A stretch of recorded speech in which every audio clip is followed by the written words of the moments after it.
그런데 우리 대한민국을 왜 죽이려고 합니까? 그것은 바로 당신들 보건복지부가 공권력 활용해서 공공기관 그 적폐들을 양성화시키고 자기들이 국가 카르텔을 형성해서 민간시설들 내쫓기 위한 그런 야비한 마인드에서 시작된 거 아닙니까? 민간시설들이 경제적으로 효율적이고 어르신들을 목숨 걸고 섬기는 그런 민간시설들 아닙니까? 그 몇 프로 되지 않는 일부 부정적인 사례들을 근거로 국회의원들을 설득하고 대국민에게 언론 발표하면서 민간시설들은 도둑놈 취급하고 있는 보건복지부는 이제는 각성하십시오. 제가 죽음으로 단식투쟁하면서 그것이 증명될 때까지 끝까지 싸우겠습니다. 예, 감사합니다. 네, 감사합니다. 그래도 단식 투쟁하는 것은 좋은데 죽으시면 안 되죠. 앞으로 젊고 큰 일을 하실 분이 죽으시면 안 되니까 이 목적을 잘 달성하기 바라시고요. 자, 단식 투쟁을 언제까지 계획하고 계시나요? 네, 보건복지부 급여수가 정상화시키고 민간시설 자유롭게 운영자유권이 보장되는 여건, 즉 재무회계계칙이 폐기될 때까지 할 각오입니다. 네, 대단하신데 이 건강 좀 주의를 하시고 이제 잠시 또 그 장기화 기관 현상에 대해서 좀 정리하고 다시 조남훈 부총재와의 대화를 계속해 나가겠습니다. 지금 2008년도 7월에 장기화 보험제도가 시작되고 나서 이제 10년 2007년도 8일인가? 2008년도 7월이죠. 이게 9년 만 9년이 지났고 지금 현재 10년째 접어들었습니다. 그래서 이런 10년째 접어드는 순간 지금까지 뭐 초반기 그 진입 과정에서 또 중반기 그 다음에 지금 현재 통제가 강화되는 이 시점까지 굉장히 많은 일들이 일어났습니다.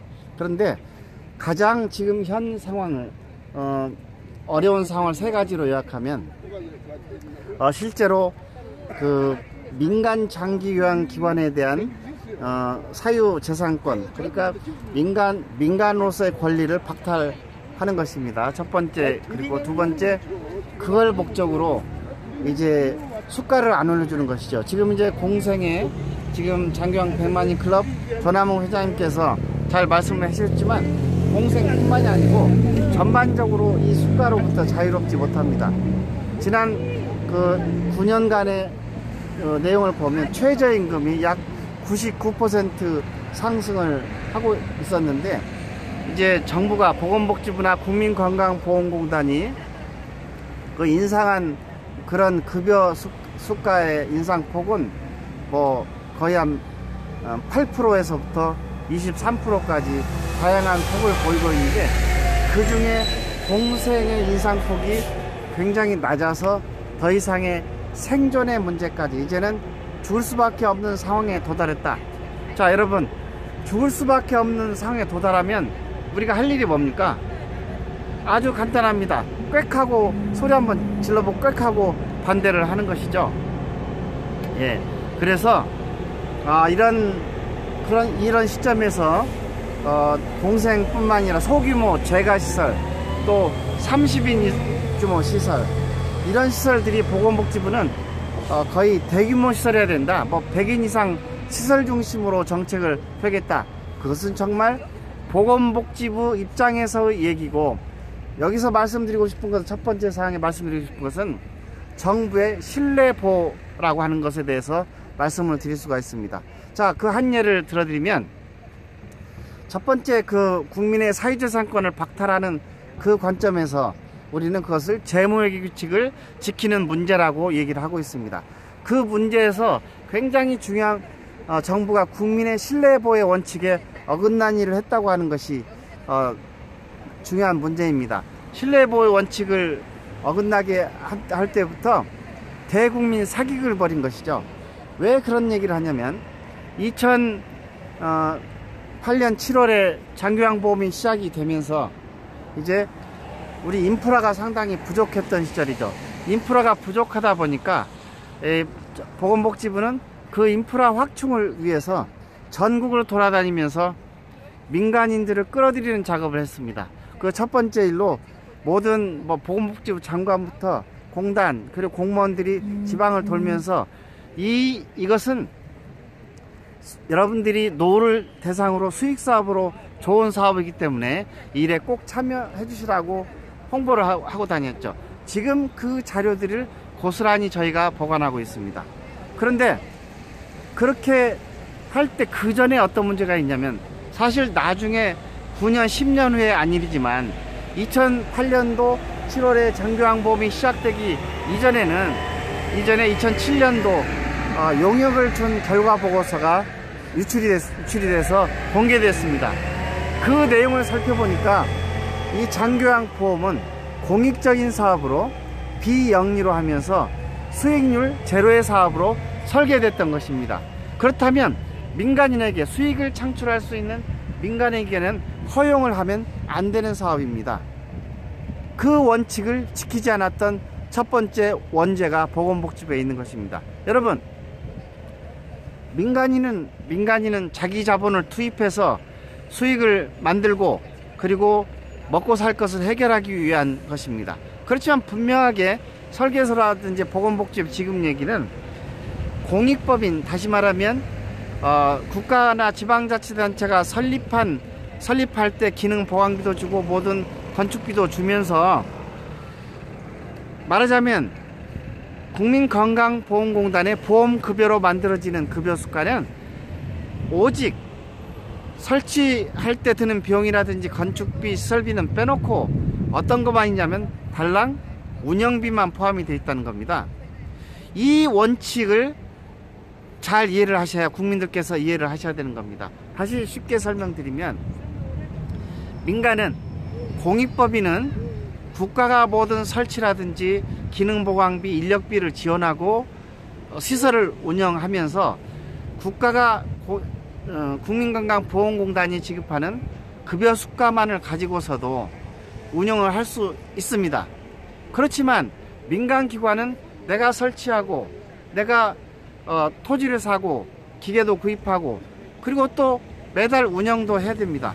그런데 그러다 보면 은행에서 빌린 돈도 갚아야 되고 우리 식구들 먹여 살려야 되고 하는 그런 이중적인 구조에 대해서 민간 부분을 전혀 무시하고 정책을 수립하고 있다는 게 보건복지부의 이야기죠. 그래서 처음에 입장이 달리 이건 수익사업이다, 이건 먹고 살 수 있는 사업이다라고 얘기를 했다는 것이 대국민 사기극입니다. 왜 설계는 비영리로 수익률 제로로 돼 있는데 보건복지부 공무원들이라든지 공단에서는 수익사업이라고 했고, 그게 말로만 그런 것이 아니고 실제로 국세청에서 사업자 등록증을, 수익사업을 표시하는 사업자 등록증을 내주고 세금을, 소득세를 3.3% 꼬박꼬박 다 납입했다는 사실입니다. 이해가 되십니까, 여러분? 그러던 어느 날 2010년, 12년부터 여러 가지 방법을 통해서 또 세법 개정을 통해서 이 사업을 갑자기 비수익 사업이라고 하고 재무규칙을 만들어 지키게 하고 그리고 수익률 0 비영리 사업을 주장하기 시작한 겁니다. 그래서 2012년 7월에 정부는, 보건복지부는 사회복지법인 및 사회복지시설 재무회계규칙이라고 하는 법을 개정해서 공표하게 됩니다. 그 법을 가만히 살펴보면 그것은 공익법인, 보조금을 받고 있는 시설에만 적합한, 사회복지법인 및 정부가 하는 시설에만 적합한 법칙인데, 보조금을 하나도 받지 않고 있는 민간 장기요양기관에 그것을 지키도록 강제를 했다는 것이요. 분명히 이것은 재산권의 침해 아닙니까? 그래서 재산권이 침해인데도 불구하고 그 사람들은 아무런 의식이 없고, 지금 와서는 모두 장기요양기관은 비영리다 그렇게 주장하고, 또 억지로 노인장기요양보험법을 개정해 그렇게 큰 많은 반대도 있음에도 불구하고 이게 사기를 통해서 이 국회의원들을 설득하고 국회의원들의 로비를 하고 또 반대하는 민간 장기요양기관들에게 술도 사주고 밥도 사주고 향응을 베풀면서 결국은 억지로, 그리고 또 국회의원도, 이 법을 통과시키는 국회의원도 우리 처리 순서가 22번째인 것을 그날 당일은 10개도 처리를 못하는 상황이지만 4번째로 앞당겨서 통과를 억지로 통과시켜버리는 그런 적폐를, 요즘 문재인 대통령이 말하는 적폐를 보건복지부가 한 겁니다. 보건복지부 바로 적폐의 대상임을 국민 여러분들이 아셔야 될 겁니다. 첫 번째 상, 이 국민의 기본권, 재산권, 국민의 기본권을 훼손하는 보건복지부 재무회계칙을 당장 중지를 해야 됩니다.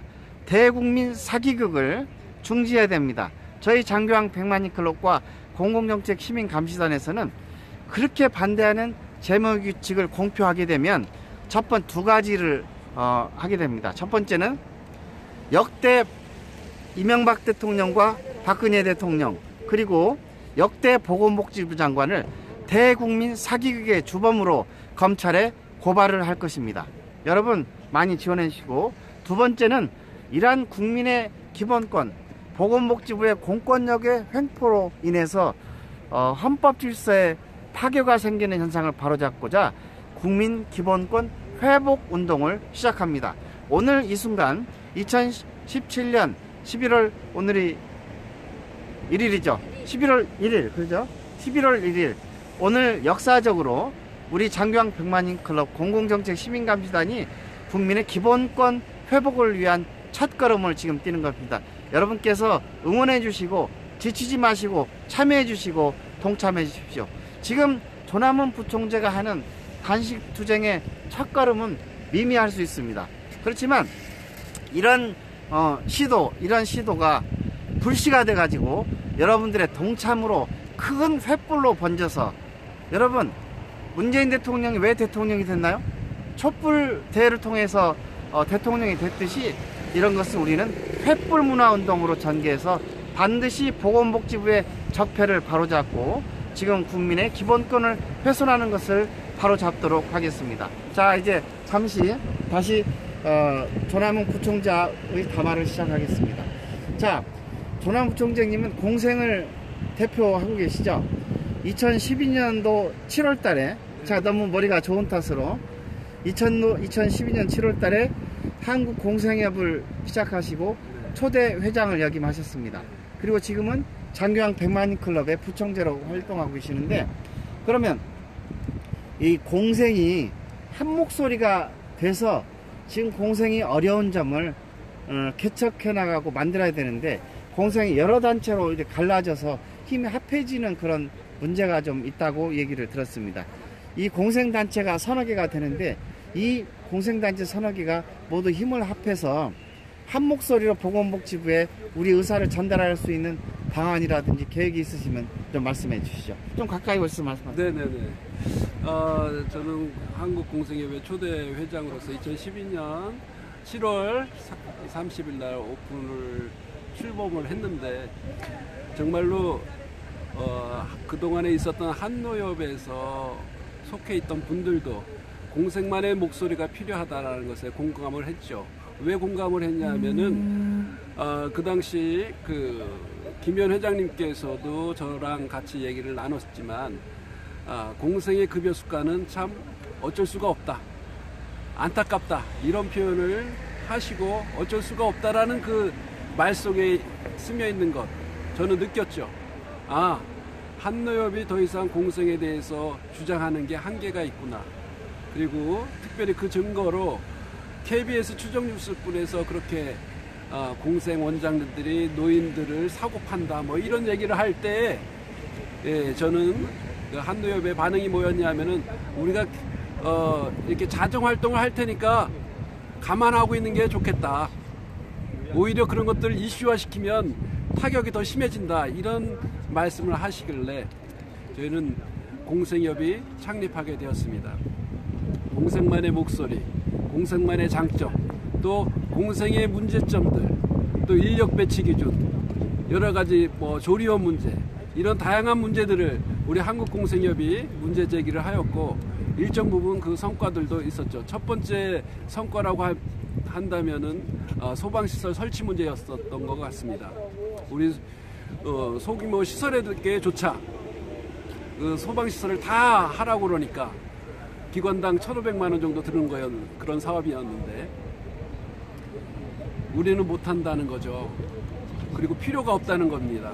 공생에서 지금까지 그때까지 사고 한번 난 적 없고 화재 사고가 없는데 과도한 그런 규제로 그 소방 설비를 하기에는 지금 운영도 어려운데 신규 시설을 그렇게 하는 것은 어렵다 해서 결국 그거 지원 요구하는 걸기대회를 2013년 1월 달에 했던 것이죠. 그래서 그 결과를 얻어냈고요. 그것을 바탕으로 해서 우리 공생들은 하나가 되었습니다. 정말로 2,400개 정도, 450개 정도 되는 공생기관들, 2012년도에 그런 기관들 중에서 한 600여 시설이 같이 회비를 내면서 뭉쳤던 것입니다. 그러나 우리 한국공생협이 하나 돼서 공생들의 목소리를 내기 시작할 때 뭐 이것은 그냥 루머일 수도 있고 예측일 수도 있고 뭐 그런 것이지만 정확하지 않는 얘기지만 보건복지부에 조금 농간이 있었다. 그러면서 우리를 찢어 놓으려고 했다. 그러면서 결국은 이렇게 찢어지는 결과가 초래하게 됐던 것 같습니다. 저는 그렇게 이해를 하고 있어요. 첫 번째 찢어질 때는 우리 제1차 총회가 열리는 날 총회를 방해하는 세력들이 있었고 그분들을 제명하게 이르렀습니다. 그리고 그해 12월에는 이제 그 연말 행사로 1년 동안 수고했고 또 내년도를 기약하면서 사업 보고를 하는 그 자리에서 저의 회계 문제를 들먹이면서 이렇게 긴급 임원회의를 소집해서 저를 문제 삼는 그런 일들도 있었습니다. 여하튼 그런 사소한 얘기들, 중요한 얘기들이지만 이렇게 저의 잘못도 많았고 또 어리석은 저희 원장님들 그렇게 표현해서 죄송합니다만 이런 말 저런 말에 휘둘리면서 우리는 하나가 되지 못하고 찢어지기도 했습니다. 지금 현재 그런 상황에서 어느 누구도 보건복지부에 이렇게 단체들이 나서서 얘기해도 먹히지 않고 또 많이 외쳐봤지만 또 반영이 되지 않다 보니 그 동기가 좀 상실되기도 한 부분이 있습니다. 그러나 이제는 공생들이 하나가 돼서 한 목소리를 내야 되지 않겠습니까? 협회들이 무슨 소용입니까?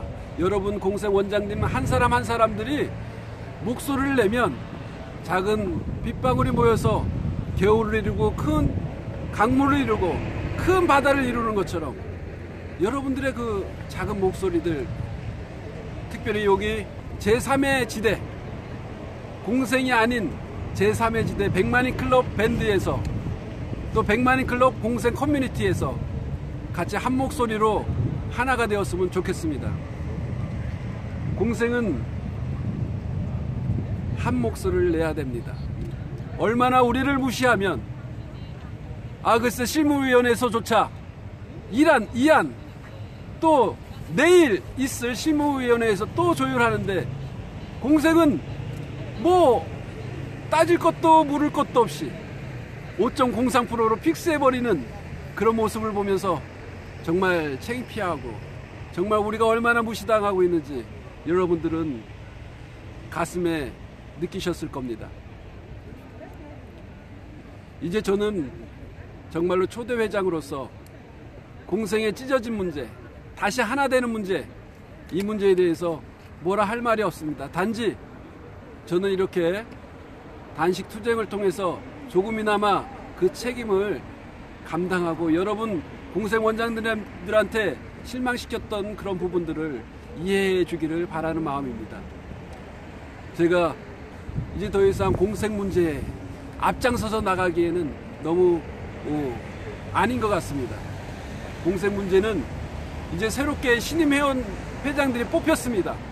한국공생협도 새로운 전영철 회장님이 계시고 또 한국협 최성길 회장 다음으로 이렇게 뽑힌 분이 계시고 전공련도 최현 회장 계시고 이런 회장단들이 힘을 합해서 어떻게 이 18년도를 공생을 살릴 것인가 머리를 맞대고 한 목소리를 냈으면 좋겠습니다. 지금 그 작업을 진행하고 있습니다. 특별히 전영철 한국공생회 회장이 양 단체 최현 회장이나 또 한국협족 회장님에게 전화 통화를 하고 같이 하자고 얘기하고 있지만 쉬운 문제는 아닌 것 같습니다. 여하튼 단체를 의지하고 믿고 누군가가 해주기를 바라기 이전에 여러분 공생원장님 한 분 한 분이 일어서길 바랍니다. 댓글 달아주시고 클릭하시고 친구들 주변에 이렇게 알려주시고 또 필요한 경우에는 정말로 모금 활동에도 동참하셔서 힘을 보태주시기 바랍니다. 저희들은 장기 요양인 이전에 한 인간입니다. 인간이라면 살아있는 동안은 저는 그렇게 생각합니다. 살아있는 인간은 가슴이 뛰는 사람이 살아있는 것입니다. 심장 소리를 들어보지 않습니까? 정말로 여러분의 심장이 살아있다면 함께 해주시기 바랍니다. 그리고 또 한 가지, 살아있는 사람은 말을 합니다. 목소리를 내셔야 됩니다. 지켜만 보고 침묵하고 계시면 아니 됩니다. 또 살아있는 사람은 또 한 가지 특징이 있죠. 숨을 쉽니다. 호흡을 숨을 쉬나 안 쉬나 보지 않습니까? 호흡 있는 자마다 외칠지어다, 이런 말씀이 있지 않습니까? 서로 호흡을 들여마시고 내쉬고 들여마시고 내쉬고 하는 것처럼 여러분들의 생각을 다른 사람들에게 표현하고 또 다른 사람의 생각을 들어듣고 그런 마음으로 우리가 지금 오늘 하루를 또 내일을 살아간다면 분명히 공생이 살아남고 앞으로 세계에 유례없는 좋은 노인요양 그런 시설로서 각광받는 세상이 올 것으로 분명히 저는 확신합니다. 현 정부, 문재인 정부가 국가 책임제, 노인은 공공기관이 모셔야 된다. 이것도 한철입니다. 오래가지 못합니다. 결코 공공이 책임질 수 없는 현실이지 않습니까? 좀 더 참고 끝까지 버티고 살아남아서 정말로 어르신들을 가정 같은 분위기에서 정말로 부모님같이 존중받으면서 살 수 있는 그런 환경을 만들어 가는데 여러분들 같이 해주시기 바라겠습니다. 감사합니다. 지금까지 장교왕 백만클럽 그다음 공생을 대표해서 조남훈 부총재와의 대화를 지금 계속하고 있습니다. 자, 어제 이제 저희가 장교왕 백만클럽의 공생 커뮤니티에 우리 공생분들을 모시고 의견을 들어보는 장을 마련하고 있습니다. 그래서 이렇게 수가가 안 오르고 생존에 문제가 된 이 시점에서 공생분들이 왜 조용하냐 하는 의견을 물어봤더니 그분들 대답이 에이 뭐 안 하면 죽지 뭐 그냥 문 닫고 말지 라고 하는 그런 의식을 가지고 계시는 원장님들이 많으셨던 것 같습니다. 자, 여러분 공생을 운영하시는 여러분, 문을 닫을 때 죽을 때는 그냥 아주 쉽게 닫을 수 있습니다. 여러분들이 죽기 전에, 여러분들이 돌아가시기 전에 꼭 한 번쯤 다시 이 공생을 살릴 수 있는 그런 힘을 결집하는 노력을 함께 동참해 주실 필요가 있습니다.